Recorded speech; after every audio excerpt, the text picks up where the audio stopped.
Hi guys, this is Katisay Vlog and welcome back sa aking YouTube channel. So for today's video mga katisay, nagluluto nga pala si Romrom nitong tokwa. Di ko na nga pala na-videohan kung saan kami bumili nito. Ang inihanda nga pala namin ay sizzling tofu na favorite ko dahil nga lagi ito yung niluluto ni Love Love. Yan nga pala ay tokwa, kamatis, Lara, at syempre bumili na rin ako ng mafran na mayonnaise. 15 pieces nga pala binili namin ng tokwa dahil nga kami ay marami. Syempre hindi mawawala ang sunscreen cream na aking inilalagay ko nga pala kapag ako naliligo ng dagat para hindi mangitim yung aking face. Sana all. Inihahanda ko na nga pala itong aming dadalhin. Yan ang mapapansin ninyo yung sili, yung kamatis, yung tokwa. At syempre gumising din ako na maaga para nga magsaing. Kailangan ng maraming kanin at piknikan ay baka magkaubusan ng kanin.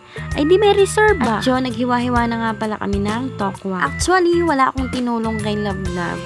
Prinsesa sorry.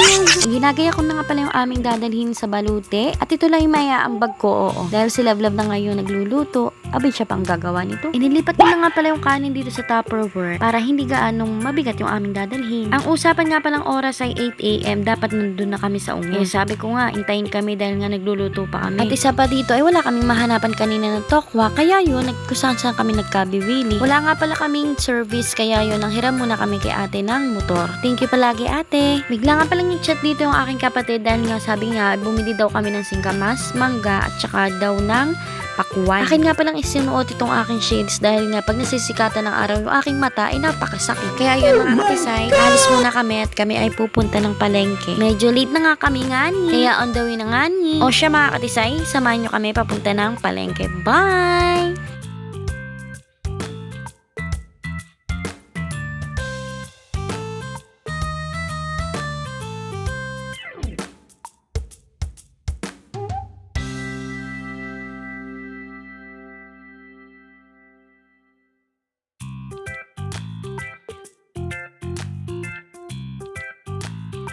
So yun mga katisay, nandito na nga pala kami sa palengke at yun na nga, bumili na nga kami dito ng mangga. Nakakita nga pala ko dito ng singkamas, ngunit nga't maliliit, ay di hindi na nga ako bumili. Dito na nga pala kami bumili sa Indian mango na 30 pesos nga, ay di ito ay nasa 2 kilong mahigit. Kaya yun, sige lang love, mamili ka, yung maganda parang ako. Huy! At ito na nga pala yung pakwa na sana nga ay matamis. Oo, para masarap kainin. So yun na nga mga katisay, kami nga pala ay papunta na ng Ungos dahil nga pupunta kami doon kila Papa para sabay-sabay kaming umalis. So mapapansin niyo mga katisay na napakaganda ng panahon. So sobrang ganda, oo, napakainit. At yun na nga, at nandito na nga pala ako sa bahay at nandito na rin yung jowa ni AB. Syempre kami yung inantay, kaya yun, naalis na kami. Papunta na nga pala kami sa dagat para nga hintayin yung aming bangkang sasakyan. O diba, kanya-kanyang bit-bit, oo. Tapos yung maganda kong nanay, oo, laging nakasombrero yan kapag may piknikan. Pag ganito nga makikita mo, ay wag nang tumuloy, charis. So yung kapatid na may hawak ng badminton, at yan yung kapatid ko din na talagang nakanda na sila sa pagpipicture mamaya. At ito rin yung aming dadalhin para sa piknikan. At yan nga palang ninong ko na may hawak ng aso. So yun, inatay na nga din namin sila Papa. Nandito na nga pala kami sa tabing dagat para nga antayin nga namin yung bangka. Sobrang ganda nga pala ng outfit ng kapatid ko tapos tagahawak lang ng isda. Hindi ko pa nga na-check yung mga baon namin, baka yan ay puro kanin. Pag tumitingin ako sa ibang mga magkakatipan ay ako'y kinikilig sa amin. Di na uso ang kilig. Kwentahan na kung ano yung mga nagastos namin. Dumating na nga pala yung papa ko, o diba? Napaka-pogi. Walang salahin namin ng pangit, oo. Sobrang napakatahimik naman ng asawa ko, para namang hindi ito kalug. Ilang oras na nga pala kami din nag-aantay, mga 1 oras na yata. Yung sasakyan namin bangka, may sinusundo pa. Kaya yun, antay-antay ulit. Napagod nga pala ako nung time na yan dahil nga sinundo ko yung pinsan ko at sasama nga daw si Ate Liancel. Ito yung nakatawin. Napakaganda kong pinsan. Nawagan na nga ni Mama si Lola Fe para nga sabihin kung nasaan na yung susundo sa amin. At nung nakita na namin yung susundo sa aming bangka, ay di yun, kami ay aalis na. Kanya-kanya na nga pala kaming hakot na dahil nga dadalhin na nga namin sa bangka. Kaya yun mga katisay, samahan nyo kami. Bye ulit!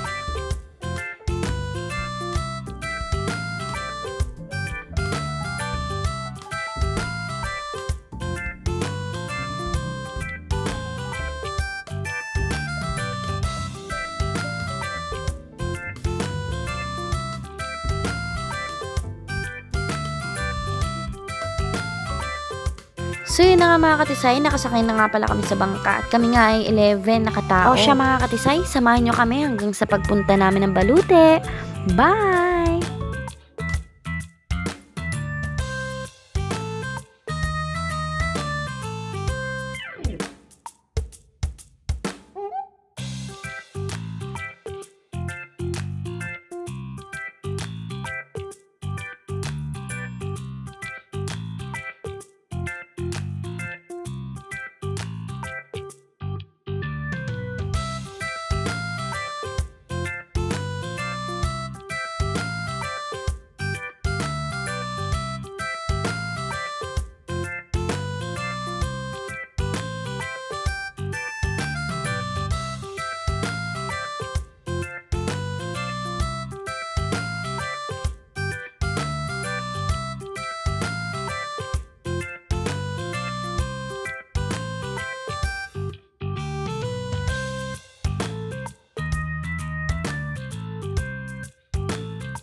Andito na nga pala kami sa Ila Balute at yun na nga, nakakuha na din kami ng cottage. Sobrang daming tao dito pagdating sa Balute, yung iba mga taga Manila. Nung pagdating nga pala namin dito ay nililinis na yung lamesa at gawa na meron yatang kaalis ay di kami na ang papalit. Tapos nung nagsimula ng mag-ihaw-ihaw si Nalalablab at saka si Papa, ay lumipat ulit kami ng cottage, oo. Para nga daw malapit at hindi malayo.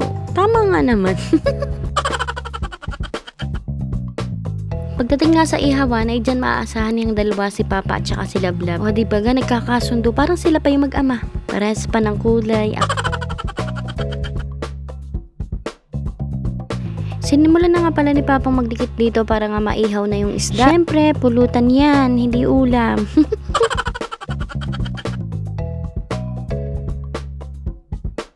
Habang busy yung dalawa, edi ako naman ang mag-aasikaso dito sa mga pagkain.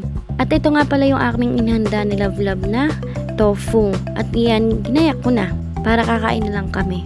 Siyempre, ito na, nagsiset up na yung mga kapatid ko ng camera. Alam niyo naman ng mga kaadikan niya mga yan ay magpipicture-picture. At yun na nga, kakain na nga muna kami dahil nga gutom na kami at tanghalian na nga pala. O diba, napasarap yata yung luluto ni Love ng tofu. At talagang nakakadamak pa yung mga yan. Akala ko, isda lang yung iniihaw. May manok din pala.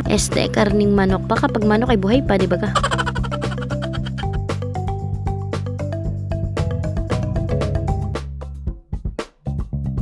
Sinimulan na nga pala ng mga kapatid ko maglaro ng badminton at syempre mamaya ako maglalaro para sulit. At yan, habang naglalaro yung mga kapatid ko ay kami naman ay dito ay nagiinom nila Papa, ni Love, si Mama at nakadalwa nga pala kaming mojito kaya yan si Papa tulog na. Si Mama naman ay kumakain ng mangga. Namang nakakalaway.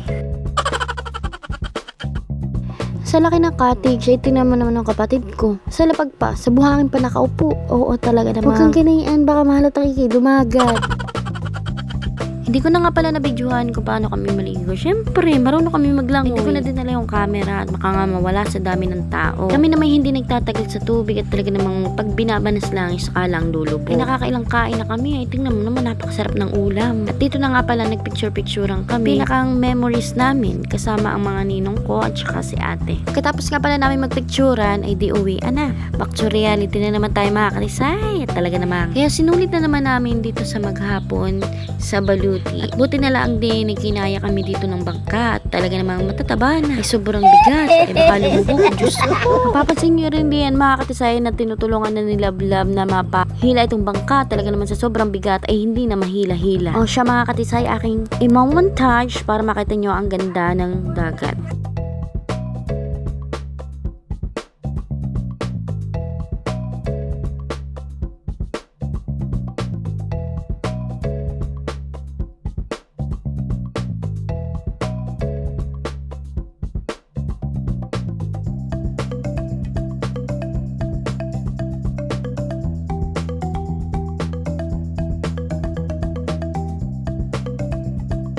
So yun na nga mga katisay, nandito na nga pala kami sa amin, sa tapat. At kami bababa at magbabayad. Pagkatapos na nga pala namin bumaba dito sa tapat namin, ay kami nga nagpaalam na kila Papa, nakasabi ko kami uuwi na. At baka gabihin, hiram lang yung aming motor. Thank you so much sa aking mga magulang na kami inakit para nga magpiknik kami dito sa Balute. Lalo na nga pala sa kabanding ko na si Ate Lianza, pinsan ko at lalo na kina Nino. Ingat kayo pag uwi, salamat! O siya mga katisay, hanggang dito na lang ang aking video. Salamat sa inyong panonood. Don't forget to like, share, comments, and click the notification bell para updated kayo sa aking mga videos mga katisay. Thanks for watching. Love you all. Mwah.